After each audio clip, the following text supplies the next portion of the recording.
primeira epístola de João, 1 de João, capítulo de número 4. Glória a Deus.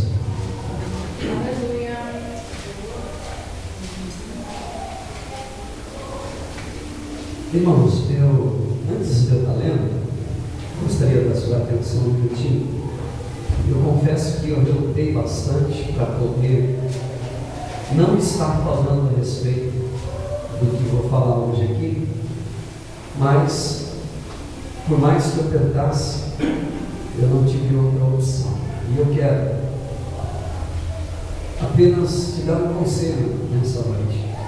Tudo que você for fazer na sua vida, tudo que você for falar, as atitudes que você for tomar, as suas decisões, peça orientação para Jesus antes. Aleluia. Viu? Tudo que você for fazer amanhã, segunda-feira, amanhã, talvez você já tenha projetado alguma coisa, eu vou fazer isso, eu vou fazer aquilo, eu vou fazer assim. Ouça as orientações primeiro de Deus, para depois você tomar uma atitude. Amém, irmãos? Ou seja, já foi dito isso aqui de uma maneira diferente, eu quero ressaltar de novo. Ouça as orientações de Deus. Aí sim, por mais que pareça ingênuo, se você estiver fazendo o que Deus está mandando, você pode ter certeza. Ainda que não dê certo do jeito que você quer, lá na frente você vai ver que valeu a pena. Amém, irmãos? Amém. Vamos ler o texto. 1 João, capítulo de número 4, versículo de número 7. Diz assim: Amados, amemo-nos uns aos outros, porque o amor é de Deus, e qualquer que ama é nascido de Deus, e conhece a Deus. Aquele que não ama, não conhece a Deus, porque Deus é amor. Nisto se manifestou o amor de Deus para conosco, que Deus enviou o seu Filho único, ou unigênito ao mundo, para que por ele vivamos. Nisto está o amor, não em que nós tenhamos amado a Deus, mas em que Ele nos amou e enviou o seu Filho para propiciação pelos nossos pecados. Vá para 1 João capítulo 5 agora. Capítulo 5 e o versículo de número 3. Porque esta é a caridade de Deus, ou o amor de Deus, que guardemos os seus mandamentos, e os seus mandamentos não são pesados. Pode se sentar, irmãos, por favor. Glória a Deus. Louvado seja Deus. Mais uma vez eu pensando e folheando essa carta que João escreve para a igreja, escreve à igreja, mais uma vez o Espírito Santo ele me leva a de novo pensar: por que será que nós temos tanta motivação para tanta coisa? Por que será que os nossos corações se motivam para tanta coisa?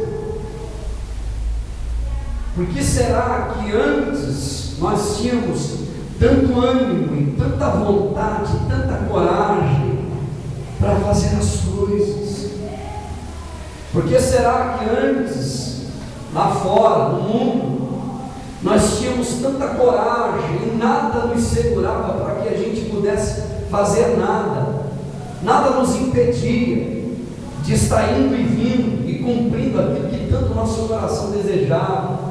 Nós tínhamos um coração desejoso, muitas das vezes para se divertir, para correr, para ir e vir, fazer algumas coisas, porque é que a motivação do nosso coração, muitas das vezes é voltado mais para aquilo que não é do que para aquilo que é.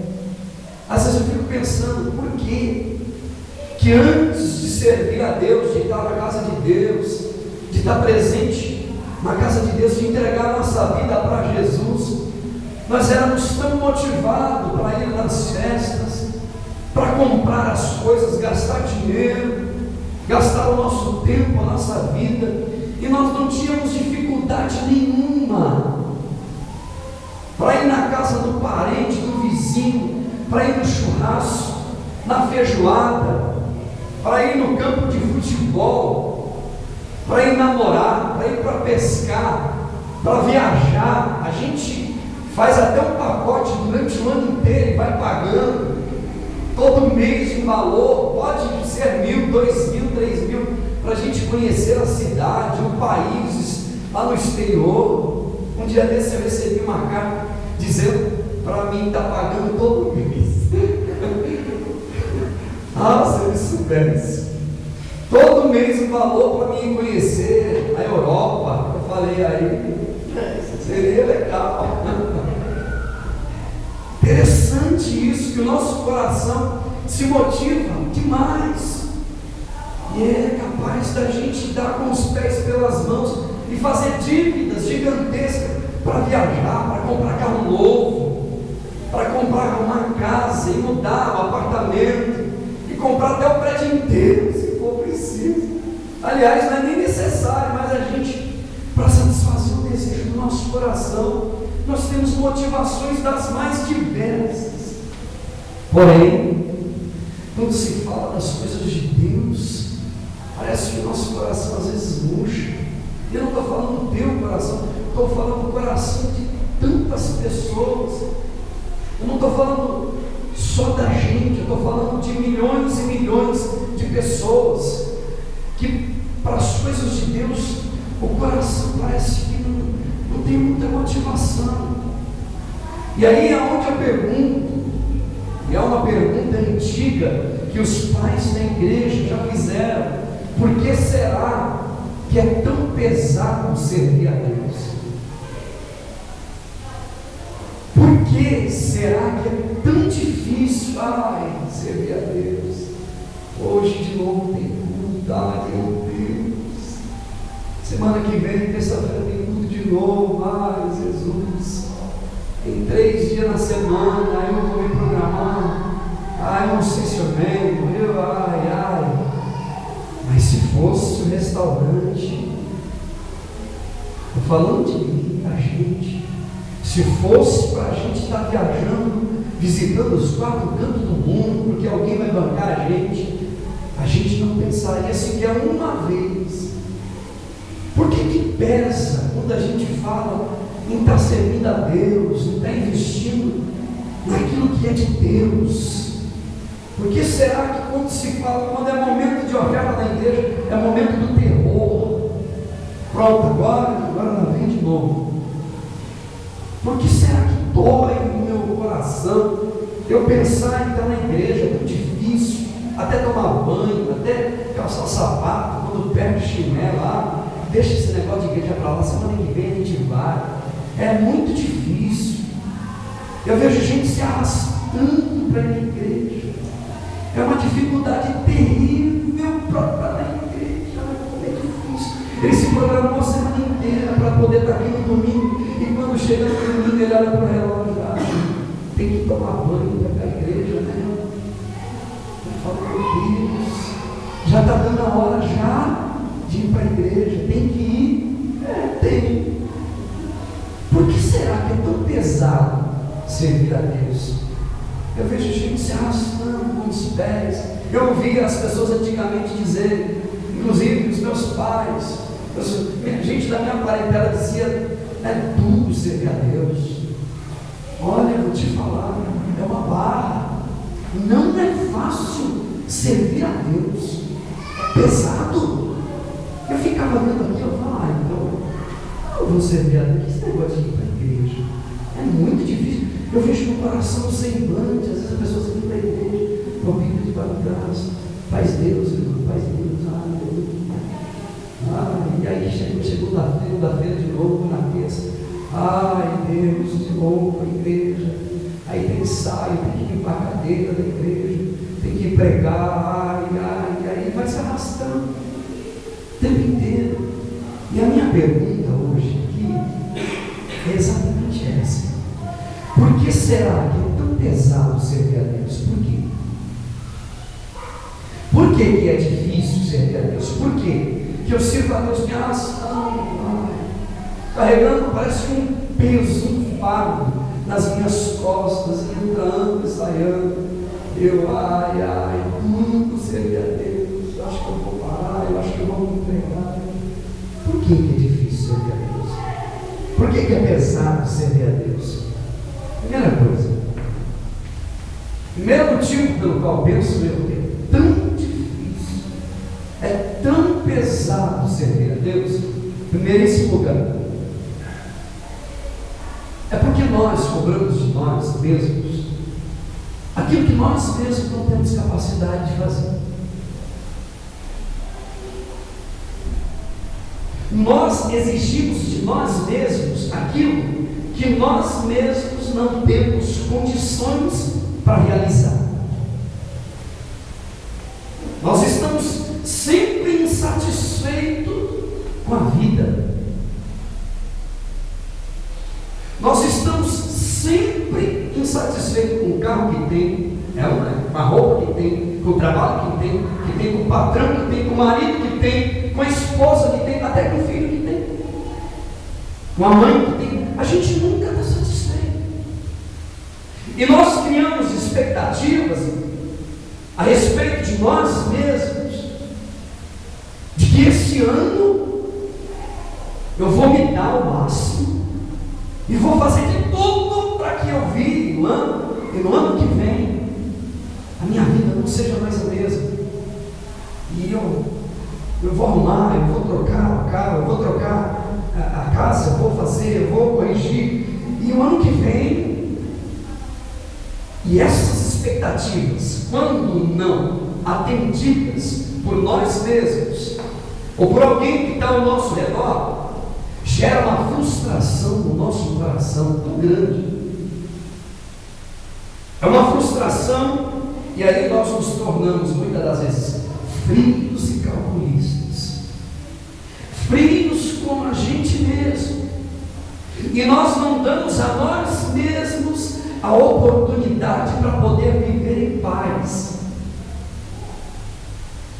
Nós não conseguimos falar para nós mesmos: calma, espera. Nós não conseguimos soltar os ombros um pouquinho. Eu acredito que a grande vontade de todos nós, pelo menos a minha é, de ajudar todo mundo que tiver ao meu redor. Eu tenho esse desejo de ajudar os meus pais, enviar ajuda para eles, socorrer eles na necessidade deles, os meus irmãos, ajudar eles, ajudar os meus amigos que estão ao meu redor, ajudar a igreja, socorrer todo mundo, visitar todo mundo, ir na casa de todos, pelo menos uma vez por mês, fazer uma visita, sentar na mesa, tomar um café, fazer uma oração, levar uma palavra, sabe, estender a mão. Mas aí o tempo vai passando, virou um mês de novo, eu não consegui ajudar meu pai, eu não consegui ajudar minha mãe, não consegui estender a mão para o meu irmão que está perto de mim, a irmã que está pedindo socorro, eu não consegui visitar ela, eu não consegui ajudar nem aquela vizinha que está do meu lado às vezes nem a minha mulher que está ali pertinho de mim, eu não consegui socorrer, eu não consegui, deixei a desejar, e aí eu fico, ai meu Deus, de novo, uma oração, mas eu estou na igreja, eu estou fazendo tudo, eu pedi a Deus para me ajudar de novo, eu não consegui. Deixa eu te dizer, o nosso Deus quer, o desejo do coração de Deus é que nós venhamos fazer todas as coisas com carinho, com dedicação, bem feito, com amor e com excelência. Porém, nós precisamos e devemos e temos que respeitar os nossos próprios limites. Nós não somos super homens e super mulheres. Nós não temos condições por nós mesmos de resolver tudo. A Bíblia diz que Deus não nos dá um peso, um fardo, além daquele o qual nós podemos carregar. Nós somos limitados. A Bíblia diz em João capítulo 11, versículo 30, diz assim: o meu jugo é suave e o meu fardo é leve. E às vezes eu vejo as pessoas dizendo: é muito pesado servir a Deus. Primeira carta de João, capítulo 5, 5 e o versículo de número 3, na última parte do versículo diz que os mandamentos do Senhor não são pesados. Jesus diz em Mateus capítulo 11, versículo 28: vinde a mim todos os que estáis cansados, sobrecarregados, eu vos aliviarei. Tomai sobre vós o meu jugo, aprendei de mim, que sou manso e humilde de coração, e encontrareis descanso para as vossas almas. Deus te chamou para tornar o teu fardo mais leve, mais suave. Este é o generoso convite de Jesus para todos nós, a fim de que venhamos soltar os nossos ombros e deixarmos a nossa vida nas mãos dele, entregar o nosso amanhã nas mãos de Deus, para que possamos viver um pouco mais. Aleluia, louvado seja Deus. Entregar a nossa vida na mão dele e acreditar que naturalmente, com a ajuda de Deus, tudo se resolverá com o tempo. Com a ajuda de Deus. Deixa eu te dar um conselho hoje, de novo, nessa noite, meu irmão. Desacelere o teu coração. O Deus que te convidou, não te convidou para que você viva com o teu coração acelerado. Descansa em Deus, porque Deus é fiel e sabe o tempo certo de agir. Viva um dia de cada vez. Viva um momento após o outro. Dê a você mesmo a oportunidade para você ser feliz. Se desarme, pare de se autoflagelar. Entrega na mão de Deus, porque Ele sabe o que Ele faz. Nós andamos tão acelerado que a gente deixa de ir no banheiro para resolver problema. Fica o dia inteiro, às vezes, com vontade de ir ao banheiro, ao toalete, mais chique, né? Ao toalete, para resolver problema. E para você que não sabe, isso causa doenças, enfermidades. Nós deixamos de nos alimentar na hora certa, porque tem que resolver problema, porque eu tenho que fazer, eu tenho que resolver, eu tenho que, porque senão não vai dar tempo, não vai. E a gente está tão acelerado. E às vezes nós nos culpamos até mesmo porque o marido não quer vir para a igreja, a mulher não quer entregar a vida dela para Jesus, porque o menino está nas drogas, porque a menina está se desviando, e a gente se cobra tanto. E pensamos que a doença ou o desemprego é porque nós não somos capazes, nós somos inferiores, porque a gente não fez, porque a gente deixou de fazer. Deixa eu te dizer, irmão, cristianismo é um chamado ao equilíbrio. Em tudo, diz a Bíblia, tenhais moderação. Você precisa de pedir a Deus equilíbrio, domínio próprio, pedir a Deus que o Espírito Santo acalme o teu coração, acalenta a tua alma. Muitas das vezes nós deixamos de estar com a nossa própria família para ganhar mais dinheiro. E aí ganha dinheiro e perde a família. Ganha dinheiro e perde os filhos dentro de casa. É uma ansiedade tão descontrolada que já não consegue mais viver. Perde a amizade dentro de casa. Perde a amizade com os parentes. E é interessante uma coisa: a culpa é sempre do parente, nunca é dela. Você já percebeu isso? Eu nunca sou culpado. Culpa é meu primo, é minha tia que falou, é o sobrinho, é o avô, é a avó que já morreu há 10 anos, 30 anos atrás. Culpada é ela, aquela velha, aquela miserável, ela que vai pagar. Jesus vai cobrar dele, eu não tenho culpa. E às vezes nós somos o culpado. A culpa é nossa. A Bíblia diz assim, primeira epístola de Pedro, capítulo 5, versículo de número 7, e lançando sobre ele toda a vossa ansiedade, porque ele tem cuidado pecado e divórcio. Lança sobre ele, irmão. Larga de ficar se maldizendo e remoendo dentro do teu coração uma coisa que você não tem condições de resolver. Entrega na mão daquele que consegue resolver para você, porque ele é Senhor, ele pode tudo, irmão. Ele é Senhor da história. A Bíblia Sagrada diz no livro dos Salmos, Salmo de número 27, verso de número 10, ele diz assim: porque quando o meu pai e a minha mãe se esquecer de mim, diz a Bíblia Sagrada, o Senhor me acolherá. O Senhor me acolherá. Todas as suas preocupações, deixa eu te dizer, troque todas as suas preocupações por ocupações. Troque as suas preocupações por ocupações. Se ocupe em oração, se ocupe com a tua família, senta na mesa para conversar. Dizem, um dia desse eu estava ouvindo um psicólogo, o missionário Noemi também assistindo na TV, alguns psicólogos e teólogos falando a respeito de sentar na mesa, o valor que tem um pai de família, uma mãe sentar na mesa.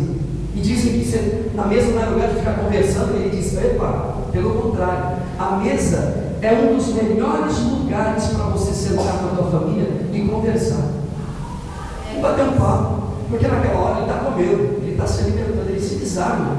Aí você começa devagarzinho, falando com o garoto, da nota da escola dele, ele está comendo, e você vai falando, ele vai engolindo, e você aproveita a oportunidade. Querido, converse com o garoto, converse com a tua filha, converse com o teu marido, abre o jogo, troque as suas preocupações por ocupações, se ocupe com a meditação da palavra de Deus, você vai se alimentar e a tua noite vai ser uma noite mais gostosa.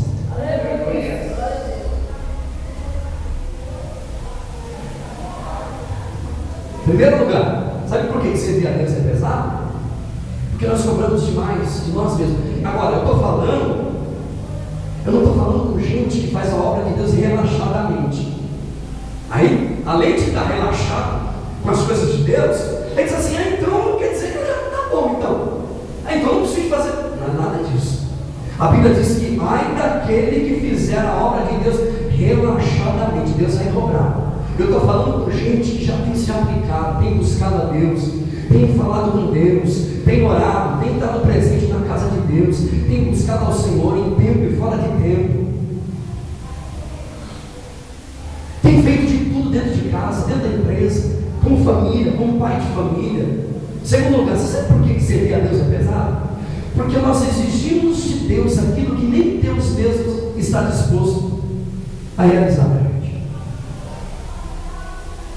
Nós exigimos de Deus aquilo que Deus não está disposto a fazer por nós. Existem coisas que pelo menos agora, hoje, Deus não quer fazer. É como se Deus dissesse: dá um tempo. Você pode esperar só um pouquinho, por favor? Alguém já dizia, até uma história, diz que o sujeito perguntou assim para um rapaz: dizem que para Deus um dia é como 1000 anos e 1000 anos é como um dia. Aí o rapaz disse para o garoto: pode ser, é verdade, a Bíblia diz. Aí ele disse assim: olha, peraí, se para Deus um dia é como 1000 anos e 1000 anos é como um dia, então R$1 é como 1 milhão e 1 milhão é como R$1, certo? Aí ele falou: certo. Aí ele olhou para Deus e disse: ó Deus, me dá 1 milhão. Aí Deus disse: espera só um minutinho. A Bíblia diz em Provérbios capítulo 16 que existem, ao homem pertencem os planos do coração, mas é do Senhor que vem a resposta da boca. E eu vou repetir algo que eu já disse aqui, para o teu bem: nem todas as nossas orações são respondidas por Deus com um sim. Deus ouve sim todas as nossas orações, mas nem todas elas são respondidas com um sim, porque senão você não estaria como você está. Você não estaria vivendo o que você está vivendo, que você já pediu uma resposta para Deus e Deus ainda não resolveu. Será que eu estou certo ou estou errado?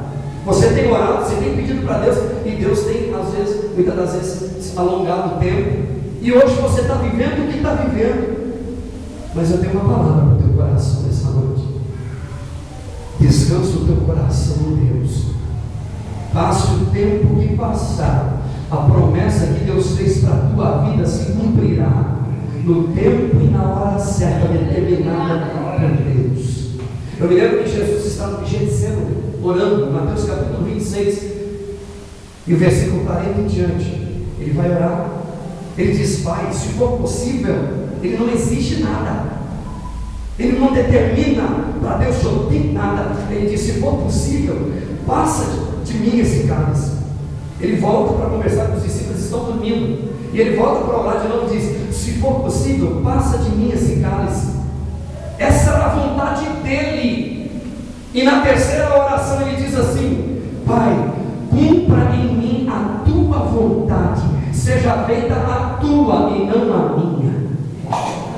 Submeta a tua vontade à vontade de Deus, porque não tem ninguém nesse mundo que sabe o que é melhor para você do que o nosso Pai Celestial, meu irmão. O Senhor sabe o que é melhor para você. Eu me lembro que, segunda carta aos Coríntios, capítulo 12, Paulo está orando, pedindo a Deus uma resposta, dizendo que tem um espinho na carne incomodando ele. Ele ora 3 vezes, e a resposta de Deus para ele: Paulo, a minha graça te basta. A minha graça te basta. Por quê? Porque o meu poder se aperfeiçoa é na fraqueza. Quando você pensa que é fraco, aí é que você é forte. Quando você pensa que não consegue, a Bíblia diz em Isaías capítulo 55, irmão: os teus pensamentos não são os meus pensamentos, os teus caminhos não são os meus caminhos. Assim como o céu está mais alto que a terra, assim são os meus caminhos e os meus pensamentos mais altos que os vossos pensamentos. Assim como desce a chuva e a neve do céu, e para ela não torna, mas antes rega a terra, faz produzir e dá pão para aquele que come, semente para aquele que semeia, assim será a minha palavra, ela não voltará para mim vazia, no tempo certo, na hora certa. Descansa em Deus, porque Deus sabe o que é melhor para você. Grandes foram os números daqueles que foram pegos de joelhos no chão e levados ao Coliseu para servir de espetáculos para as pessoas. Grandes foram os números de milhares e milhões de pessoas que, com o joelho no chão, pedindo a Deus livramento, foram saqueados de dentro das suas casas, e as suas casas foram incendiadas, seus filhos foram mortos. Deixa eu te dizer, irmão, nessa noite, eu quero te dizer nessa noite: Ele é o Senhor de toda a história, e só Ele sabe o que é melhor para a gente. O Senhor te ama, o Senhor te ama, Ele não te deixa sozinho, Ele é o teu Pai, Ele conhece a tua necessidade. Deixa eu dizer, Deus sabe que existem corações sinceros hoje aqui. Deus sabe que existem homens e mulheres com um coração sincero, que não tem servido a Deus por uma troca, nada disso. E você que tem servido a Deus com o teu coração inteiro em Deus, você pode ter certeza, o Senhor está te vendo, o Senhor está te olhando, o Senhor está te enxergando, e você pode confiar nele, porque vale a pena acreditar. Ele conhece a nossa necessidade, irmão. Em Mateus capítulo 6, a Bíblia Sagrada diz que Jesus ensina aos discípulos e nós a orarmos a Deus, dizendo: Pai nosso que está no céu. Por quê? Porque Ele é o nosso Pai. A Bíblia diz, primeira epístola de João, capítulo de número 3: vede quão grande amor nos concedeu o Pai, ao ponto de sermos chamados de filhos. Filhos de Deus. João capítulo 15, versículo 13 diz: ninguém tem um amor maior do que esse, ao ponto de dar a sua própria vida pelos seus amigos. Você é amigo de Deus, comprado, lavado pelo sangue do Cordeiro. Se hoje você entrou aqui nesse lugar, talvez cabisbaixo, triste, angustiado, talvez até se sentindo em falta com Deus, hoje Deus te diz que te ama, e o projeto de Deus para a tua vida não terminou, apenas está começando, se você quiser, se você deixar. Eu me lembro de Lucas capítulo de número 15, aquele garoto que foi embora da casa do pai, o filho perdido, a parábola do filho perdido. Aquele que ficou dentro de casa ficou angustiado, Porque ele pedia para o pai. Ele estava na casa do pai, servindo ao pai há anos. E ele disse: pai, o senhor não me deu nada até hoje. Para o seu filho mais novo, o senhor deu tudo, a metade da tua fazenda. E para mim o senhor nunca me deu nada. O pai olhou para ele e disse: meu filho, tudo o que é meu é seu. Tudo o que eu tenho é teu. O que pertence a mim pertence a ti. Você não entendeu ainda que tudo que é de Deus também é teu? Aleluia. A Bíblia diz que nós somos herdeiros e co-herdeiros com Cristo Jesus. A Bíblia Sagrada diz que nós somos abençoados com toda a sorte de bênção nos lugares celestiais. Querido, Deus é fiel, Ele sabe o que Ele faz. Aleluia, Deus. Deus sabe a maneira de agir. Aquieta o teu coração, irmão. Salmo de número 91 diz que Ele é a tua sombra, a tua direita. Você quer mais do que isso? Você quer mais do que isso? Ele é a tua sombra, a tua direita. Salmo de número 46 diz: aquietai-vos e sabeis que eu sou Deus. Aquieta o teu coração. Deus sabe a hora certa de agir, o tempo certo para fazer o que tanto necessita o teu coração. Segundo, terceiro lugar, você sabe por que é pesado servir a Deus?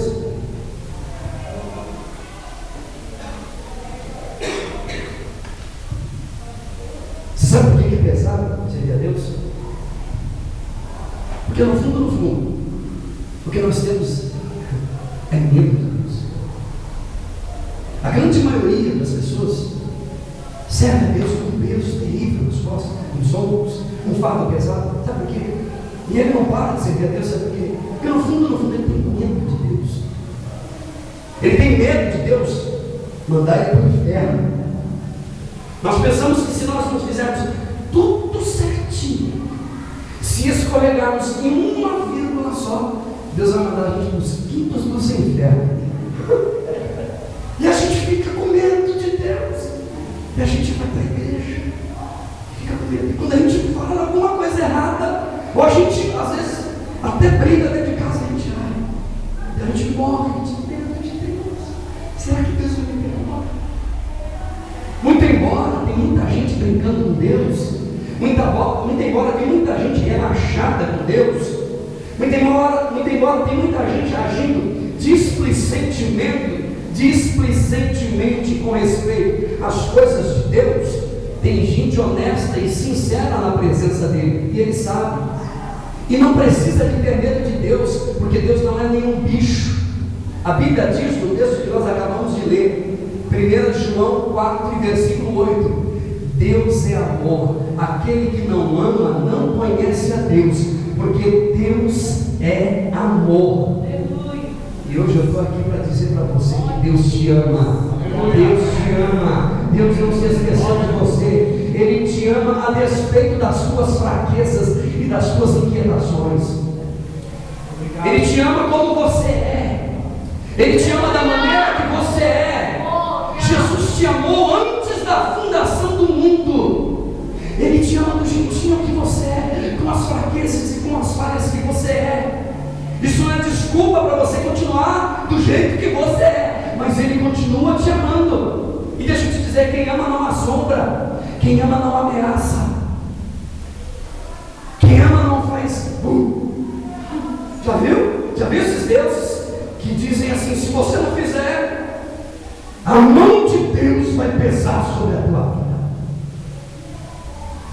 Pode até ser em alguns casos de gente que zombam de Deus, gente que pinta e borda, está na igreja, está lá fora e vem de novo e vai lá e pinta. Pode até ser.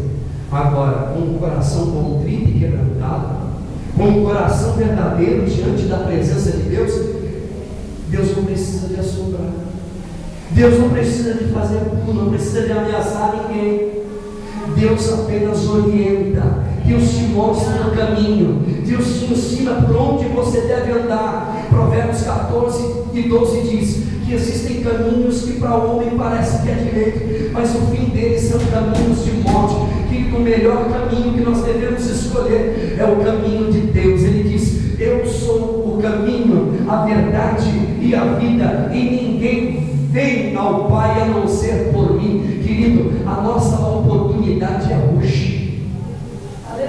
Não precisa de ter medo de Deus. Deixa eu dizer, não se precipite nas suas decisões, nem se precipite nas suas orações, porque pode até ser que Deus te dê, pode ser até que Deus te atenda. Deixa eu dizer, irmão, não precisa de morrer de medo de Deus. 1 João, capítulo número 5, o texto diz que quem tem um filho tem a vida. Quem tem um filho não terá a vida. Diz o texto, quem tem um filho tem a vida. Tem gente que a visão que ele tem de Deus é a mesma daquele servo de Mateus, capítulo de número 25, que o Senhor deu a ele, sabe, distribuindo os talentos, e deu a ele, o último deu um talento, e todos multiplicaram o talento que tinha. E ao invés dele multiplicar o talento dele, o que ele fez? Ele enterrou o talento. E quando o Senhor veio pedir conta do talento que ele havia dado, ele disse: Senhor, olha essa frase que esse camarada usa para Deus: Senhor, eu te conheço, sei que tu és duro e severo. Está no texto, Mateus 25. Leia a última parte do versículo, lá na frente, não para casa você lê. Parábola dos talentos. Ele diz: eu sei que o Senhor é severo, que o Senhor colhe onde o Senhor nunca plantou, que o Senhor ceifa onde o Senhor nunca semeou, e ajunta onde nunca espalhastes. Eu sei que o Senhor é duro. Tem gente que tem essa visão de Deus, um Deus duro, que só sabe cobrar. Ler Mateus capítulo 24 para ele é um terror, que fala da vinda do Messias, do Apocalipse, que aí vem a bênção, vem a destruição, ele entra em crise, ele: não, esse Deus eu não quero, não. Leia Colossenses capítulo de número 3, versículo 4. A Bíblia Sagrada diz assim: quando Cristo, que é a nossa vida, se manifestar, então também vós vos manifestareis com Ele em glória. Essa promessa para a igreja. A Bíblia Sagrada diz em Mateus capítulo 10, versículo 28, diz assim: eu lhes dou a vida. Ele não disse eu lhes darei, ele disse eu lhes dou a vida eterna, e nunca hão de perecer. Essa segurança que nós temos que ter em Cristo, de caminharmos com Jesus. Aliás, o relacionamento de amor é exatamente isso que Deus tem para com o seu povo. Uma aliança de amor, de pai para com o seu filho, de filho para pai. A Bíblia diz, 1 João capítulo 3, versículo 14: porque nós já passamos da morte para a vida. Não passaremos, já passamos da morte para a vida. João capítulo 5, versículo de número 24 diz assim: nunca entrará em condenação, porque já passastes da morte para a vida em Cristo Jesus o Senhor. Aleluia! Deus é Pai e ama os seus filhos porque eles são, não porque Ele pode produzir. Vida eterna, irmão. Se não me falha a memória, é Efésios capítulo 2, versículo 8, que diz aqui: a salvação não é por obras, pela graça sois salvos. Pela graça não sois lançados ao inferno, é pela graça de Deus que sois salvos, mediante a fé, e isso não vem de vós, é dom de Deus, é dom gratuito de Deus. Aleluia. Por que pesa servir a Deus? Porque nós servimos a Deus como um Deus e não como um Pai, em primeiro lugar. Quarto lugar, por que é pesado servir a Deus? Por que é tão duro ir à igreja, estar lendo a Bíblia? Porque está difícil, eu não consigo me programar, não consigo me ajustar. Por que é tão pesado, tão difícil? Ai, como é duro servir a Deus, pastor. Ai, eu não aguento mais essa. Olha, fazem 10 anos que eu estou nessa luta. Eu vejo essa coisa. Não é nada disso. A gente tem dificuldade. Não porque é pesado servir a Deus, é porque a vida é difícil, não. Jesus nunca disse que servir a Deus era mel na chupeta. Ele nunca disse isso. Ele disse que ia ter luta, ia ter adversidade. Mamão no açúcar, não. Tem luta, tem dificuldade, mas tem mão de Deus, tem ajuda de Deus, tem presença de Deus, tem parceria de Deus na nossa vida. E por que é tão pesado servir a Deus? Sabe por quê? Porque no fundo, o que nós queremos não é Deus. O que nós queremos é o jeito da lâmpada. É o Aladim. Aladim. Que você esfrega. E que ele tem não apenas 3 pedidos a realizar, mas milhões e milhões. E que ele diga para a gente: pois não, meu amo, minha ama.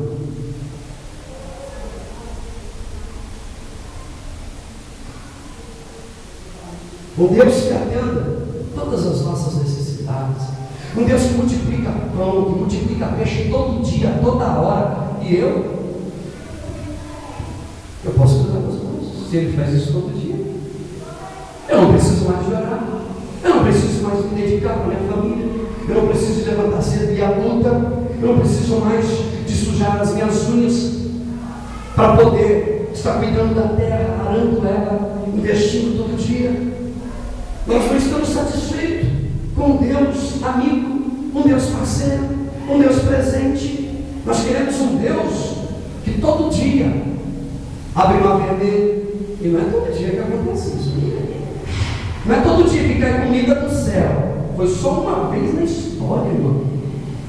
Porque houve necessidade mesmo. Caiu comida do céu para todo mundo. Afinal de contas, nós não estamos satisfeitos com Deus que é amor. Por quê? Amor não enche barriga, pastor. Já viu? Amor não enche barriga. Já viu aquele relacionamento que o sujeito ama a moça, mas ela diz: amor não enche barriga. Eu quero alguém que tenha alguma coisa para me oferecer, para me dar. E esse relacionamento tende a se romper a qualquer momento, porque nós estamos de novo pedindo a Deus de novo. E nós não estamos satisfeitos com Deus, que está aqui do nosso lado, que é a nossa sombra, que é o nosso parceiro, que é o nosso amigo, que é o nosso Senhor, e a gente fica inquieto. Isso fica pesado. Deixa eu te fazer uma pergunta: se você fosse Jesus, se você fosse Deus, presta atenção, você não resolveria hoje o problema da tua casa? Tenho certeza que sim, inclusive eu tenho maior amor do que Deus pela minha casa? Com certeza não. Deus resolve todo o problema da minha casa, todo dia, toda hora. Todo dia, todos os problemas. Se você fosse Deus, você resolveria o problema do mundo inteiro agora. Salvaria todas as pessoas. Daria dinheiro para todo mundo, carro novo, casa nova. Ajudaria todo mundo, acabava com as favelas, abria a porta de emprego para todo mundo, e curava todo mundo, libertava todo mundo. Você faria isso? Eu ajudaria todo. Eu ia fazer isso. Eu tenho maior amor do que Deus. Deus faz isso. Por quê? Por que Ele não faz? Para nós, o que Deus fez não é o suficiente. Por isso que pesa servir a Deus. Para nós, na nossa cabecinha miúda, não é o suficiente o que Ele fez. A cruz não basta para mim. Eu quero mais. Eu sei que tem vidas que precisam de milagre. Irmãos, a Bíblia nos ensina a sermos gratos a Deus em todo o tempo. Eu estou aqui para te dar um conselho nessa noite. Independente do problema que você está enfrentando, agradeça a Deus. Agradeça a Deus por esse menino, pelo garoto que você tem, pelo filho que você tem, pela esposa que você tem, pela saúde dos teus filhos, pela saúde do teu marido, da tua esposa, pelo trabalho que você tem ou que você não tem. Agradeça a Deus por estar vivo. Agradeça a Deus porque você tem vida em Cristo Jesus. Ele te resgatou da maldição da condenação do inferno. A Bíblia diz que havia uma cláusula que acusava eu e você. Havia uma cédula que era contra mim e você, e na cruz do Calvário foi rasgada. E hoje nós temos vida e vida com abundância. Sejamos gratos a Deus em todo o tempo, meu irmão, porque o que Ele fez, meu irmão, o que Jesus já fez por nós, não tem como pagá-lo. Quinto lugar, eu termino. Sabe por que servir a Deus é pesado? Porque cristianismo é um chamado. Cristianismo é um chamado a nós abrirmos mãos do controle da nossa própria vida. Cristianismo é essencialmente um chamado a abrirmos mão do controle da nossa própria vida. E a gente não admite isso. A gente tenta controlar. Eu costumo dizer que quando nós queremos controlar aquilo que somente Deus pode controlar, perdemos o controle. Vou repetir. Quando nós queremos controlar aquilo que somente Deus pode controlar, perdemos o controle. Tem gente que quer controlar tudo dentro de casa. Quer controlar a vida dele, a família dele, a mulher dele, o parente dele, os filhos. Ele quer controlar tudo o tempo inteiro. Onde perde o controle. E quando vê, poxa, eu fiz tudo, eu tentei de tudo. E por mais que eu ore, por mais que eu seja fiel, eu não tenho nunca e nunca terei o controle da minha vida na minha mão. O futuro é incerto. Eu não sei como será o meu amanhã. E Ele me chama hoje exatamente para isso, para entregar o controle de toda a minha vida na mão dEle. Aí sim você vai ver que vale a pena continuar vivendo, e vivendo para a glória dEle, para a honra do nome dEle. A Bíblia diz, em Mateus capítulo 10, versículo 39, aquele que perder a sua vida acha, aquele que acha perde. Não ajunte tesouro aqui na terra, ajunte tesouro no céu, porque lá no céu o ladrão não rouba, a ferrugem não destrói, a traça não come, não termina. Ajunta tesouro no céu. Deixa eu dizer, irmão, não desperdice a sua vida, não desperdice as oportunidades que a vida tem te dado, que Deus tem te dado com a tua família, com teus filhos, com a igreja, com o Senhor, com a vida diante do altar de Deus. Não se submeta às artimanhas do inferno. Ouça as orientações do Senhor, porque Ele sabe o que é melhor para você. Não subestimes o poder de Deus, Ele pode todas as coisas. Aliás, não se autossubestime. Se você chegou até aqui, Deus vai te ajudar a chegar até lá. Se você chegou até aqui, mesmo em meio à luta e à adversidade, o Senhor vai te ajudar a continuar a caminhar por cima do mar da vida, porque Ele é Senhor, Ele pode te ajudar nessa caminhada. Ele tem poder para isso. Se você não tem o controle de toda a vida na sua mão, tem um que tem o controle, entrega na mão dele, ele sabe o que faz, irmão.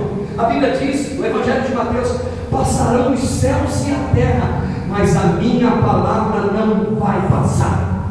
E ele disse ao meu respeito, é o teu, vai se cumprir, porque o Senhor é Deus. Não permita que ninguém te faça uma pessoa infeliz. Não permita que ninguém roube a tua alegria, a tua felicidade.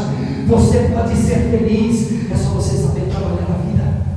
Não viva à mercê do teu marido, da tua esposa, do teu filho, do teu parente, do teu amigo, de palavra de ninguém. Viva à mercê do Evangelho, do Senhor. Não dependa de ninguém para andar com Deus, porque o Senhor te sustenta. O Senhor te sustenta. Entrega o teu futuro nas mãos de Deus. Ele sabe o que é melhor para você. Eu termino dizendo, Apocalipse capítulo de número 22, versículo de número 17, diz assim: aquele que tem sede, vem a mim beba.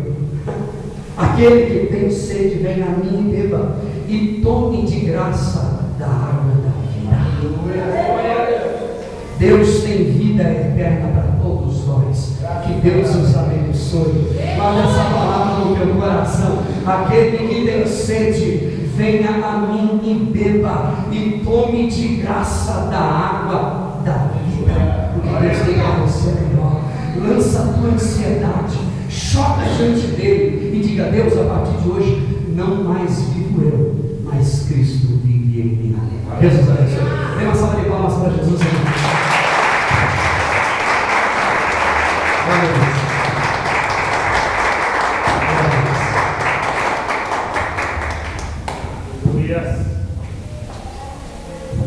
Glória a Deus. Louvado seja o nome do Senhor por essa palavra, né? Grandemente o Senhor fala conosco, nos instrui, nos ensina.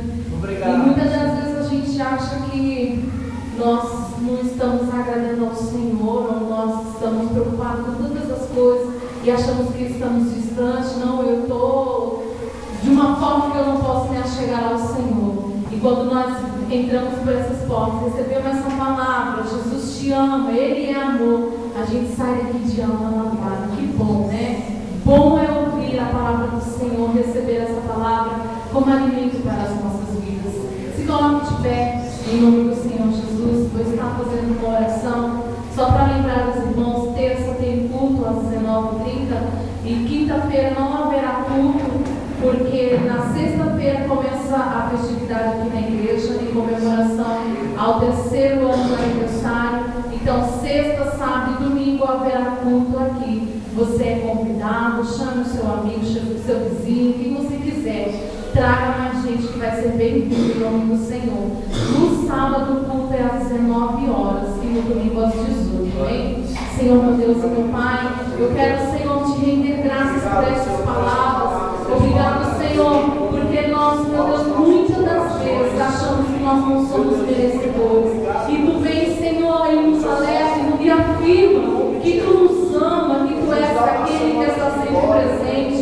Obrigado, Senhor, por essa palavra que é alimento para o nosso espírito e a nossa alma. Obrigado, Senhor, por estar na tua casa e na tua presença e podendo, Senhor, tomar essa palavra para as nossas vidas, que ela é, Senhor, como fortaleza em nosso corpo. Obrigado, meu